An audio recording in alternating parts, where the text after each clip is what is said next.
Hi friends, எப்படி இருக்கீங்க? நல்லா இருக்கீங்களா? நாங்களும் நல்லா இருக்கோம். எப்சி நான் லைஃப்பில் நிறைய தோல்வியை சந்திச்சிட்டேன். இனி நான் முயற்சி செய்ய போகிறதே கிடையாது. ஏன்னா முயற்சி செய்து செய்து எல்லாமே தோல்வியாக முடியுது. அதுவா சிந்து, ஒன்னே மாதிரி இன்றைக்கு இருக்க வாலிப பிள்ளைங்களுக்குள்ள இதே மாதிரி பிரச்சனை தான். தோல்வியை சந்திச்சுட்டு இனிமேலுக்கு நமக்கு ஒரு ஜெயமே இருக்காதா அப்படின்னு நினச்சிட்டு அவங்க தோல்விகளாகவே கடந்து போய்கிட்டு இருக்காங்க.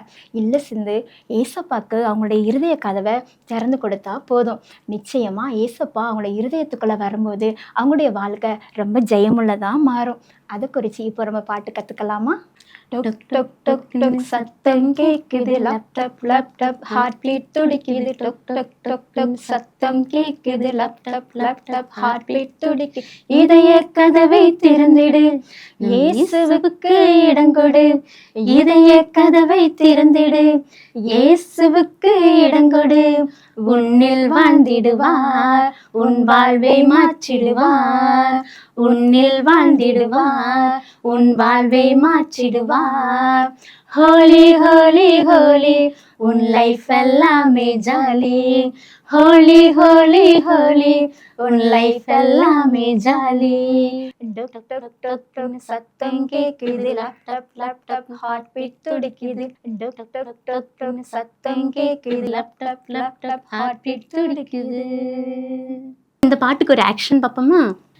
டொக் டொக் டொக் டொக் சத்தம் கேக்குது, லேப்டாப் லேப்டாப் ஹார்ட் பீட் துடிக்குது. டொக் டொக் டொக் டொக் சத்தம் கேக்குது, லேப்டாப் லேப்டாப் ஹார்ட் பீட் துடிக்குது. இதய கதவை திறந்திடு, இயேசுவுக்கு இடங்கொடு.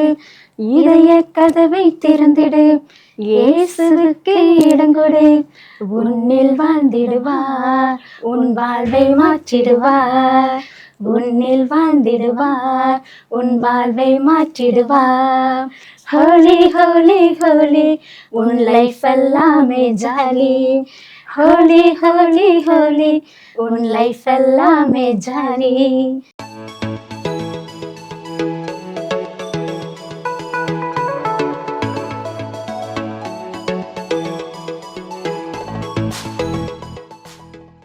அன்பான பிள்ளைகளே, இது உங்களுக்கான டிப்ஸ் நேரம். மாணவர்களாகிய நீங்க எப்பயுமே பாடத்துல ஜெயிச்சு வாழ்க்கையில தோற்று போயிடக்கூடாது.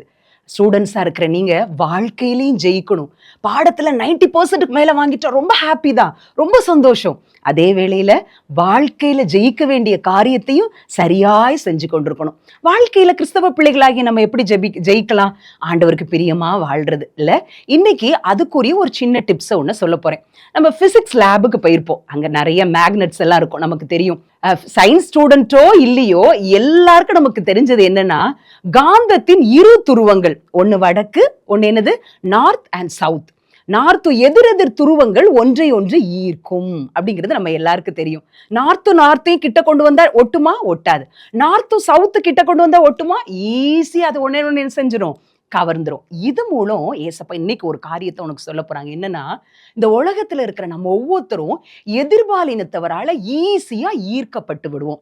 ஒரு பையன் சொன்னானா, நான் 2 மேக்னெட் எடுத்துக்க போறேன். ஒன்னு சவுத் போல் இருக்கிற மாதிரி, வடதுருவம் இருக்கிற மாதிரி, இன்னொன்னு சவுத் போல், சாரி, ஒன்னு வடதுருவம் ஒன்னு தென் துருவம் இருக்கிற மாதிரி கிட்ட வரைக்கும் கொண்டு போவேன், நல்லா கிட்ட கொண்டு போவேன், ஆனா ஒட்ட விட மாட்டேன் அப்படின்னு சொல்லி, பாருங்கடா எல்லாரும் பாருங்க அப்படின்னு சொன்னானா. அதே போல 2 மேக்னெட்டை எதிரெதிர் துருவத்தை கிட்ட கொண்டுட்டே வந்தான். பாரு, நான் என்னோட கை பலத்தால அதை நான் ஒட்டவே விட மாட்டேன் பாருன்னு கொண்டு வந்தான். கொஞ்சம் கேப் இருக்கு, டக்குன்னு என்ன செஞ்சிச்சு, ரெண்டும் ஒட்டிக்கிச்சு. பாத்தியா, எதிரெதிர் துருவத்தை நம்ம எவ்வளோ பிளான் பண்ணாலும் அது இணைஞ்சிரும். இதன் மூலம் ஏசப்பா சொல்றாங்க, எதிர்பாலினத்தவரோடு இருக்கிற நட்பு எப்பயுமே கிட்ட வந்தா அது டேஞ்சர். அதுக்கு ஒரு ஈஸியான 3 பாயிண்ட் அக்கா சொல்றேன். எதிர்பாலினத்தவரை பார்க்கும்போது 3 அடி தள்ளி நின்று பேசணும், 3 பேர் முன்னாடி நின்று பேசணும், தேவைப்பட்டா 3 வார்த்தை தான் பேசணும், அதுக்கு மேல பேசக்கூடாது. ஞாபகம் வைக்க ஈஸியா இருக்குல்ல? 3 3 அடி தள்ளி நின்று பேசணும், 3 பேர் முன்னாடி நின்று பேசணும், 3 வார்த்தை தேவைப்பட்ட அவளை பேசணும், அவ்வளவுதான். எப்போதுமே நீ டிஸ்டன்ஸ் மெயின்டைன் பண்றது ரொம்ப நல்லது. இயற்கையே நமக்கு போதிச்சிருச்சு, எதிரெதிர் துருவங்கள் ஈர்க்கும்னு சொல்லி. இயற்கையா நமக்குள்ள இருக்கிற மாம்ச சுபாவத்தின் கேரக்டரும் அப்படிதான். ஆனா கேர்ஃபுல்லா இருக்க வேண்டியது நம்ம தான் இருக்கணும். அப்ப ஏசப்பா நமக்கு கற்றுக் கொடுக்கிற காரியம் என்னன்னா, நம்ம தான், நம்முடைய சரீரம் தான் தேவனுடைய ஆலயம். நம்மளை எவ்வளோ பரிசுத்தமா வைக்கணுமோ அவ்வளோ பரிசுத்தமா வைக்கணும். பாடத்துல ஜெயிச்சு வாழ்க்கையில தோற்றுட்டோம்னா என்னைக்குமே கவலை தான். எப்பயுமே தங்கச்சி உன்னுடைய வாழ்க்கையில ஒரு ஒரு ஃபார்முலா வச்சுக்கோ. நீ வளர்ந்து எவ்வளோ தூரம் போனாலும் பின்னாடி திரும்பி உன் வாலிப வயசை பார்க்கும்போது அது ஒரு பூந்தோட்டம் மாதிரி அழகா இருக்கணும். அதுல நீ ஐயோ ஏன் இப்படி ஒரு இன்சிடென்ட் எனக்கு நடந்துச்சு, ஏன் இந்த நபர் கூட நான் ஐக்கியமாயிட்டேன், ஏன் இப்படி ஒரு நாள் என் வாழ்க்கையில நடந்துச்சு அப்படின்னு உன் வாலிப வயசை நினைச்சு நீ கவலைப்படுற மாதிரி இருக்கக்கூடாது. வாலிப வயதை நினைச்சாலே சந்தோஷமா இருக்கணும். எஸ்தர்னு ஒரு அக்கா பைபிள்ல இருக்கிறாங்களே, அவங்க ராணி ஆனதுக்கு அப்புறம் அந்த வாலிப வயதை பின்னாடி திரும்பி பார்த்துருந்தாங்கன்னா அவங்களுக்கு எவ்வளோ சந்தோஷமா இருந்திருக்கும்ல.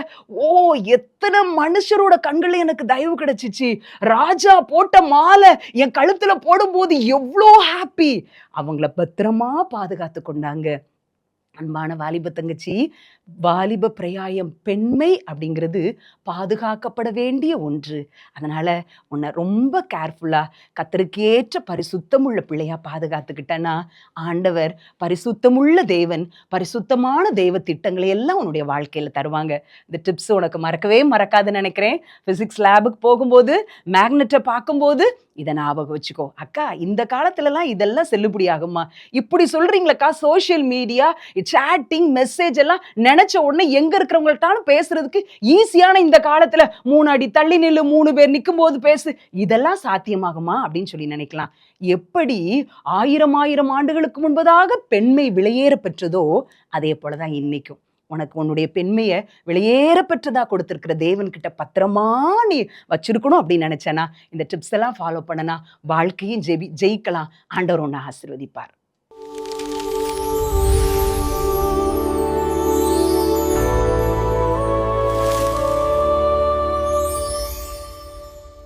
டியர் சில்ட்ரன், நீங்கள் தொடர்ந்து கவனிச்சிட்டே வரீங்கன்னு சொல்லி ஆண்டவருக்குள்ளே நான் நம்புகிறேன். பாருங்கள், இன்றைக்கி நான் உங்களுக்கு என்ன சொல்ல வந்திருக்கேன் அப்படின்னா, be cautious of your friendship. நீ யார் கூட அதிகமான நேரத்தை செலவு பண்ணுறங்கிறதுல உன்னுடைய கவனத்தை வை, எச்சரிக்கையாக இரு அப்படிங்கிறத சொல்ல வரேன். ஏன் அப்படின்னா, நம்ம யார் கூட அதிக நேரம் செலவு பண்ணுறோமோ அவங்கள போலவே நம்ம மாறி விடுவோம். அதனால தான் கூடுமான மட்டும் ஆண்டவர் நம்மோடு இருக்கும்படி, அவருடைய பிரசன்னத்திலே நம்ம இருக்கும்படி நம்ம வாஞ்சிக்கணும். நீ ஒருவேளை உலகத்தில் வாழும் பொழுது ஃப்ரெண்ட்ஸ் உனக்கு ரொம்ப அவசியம் இல்லையா?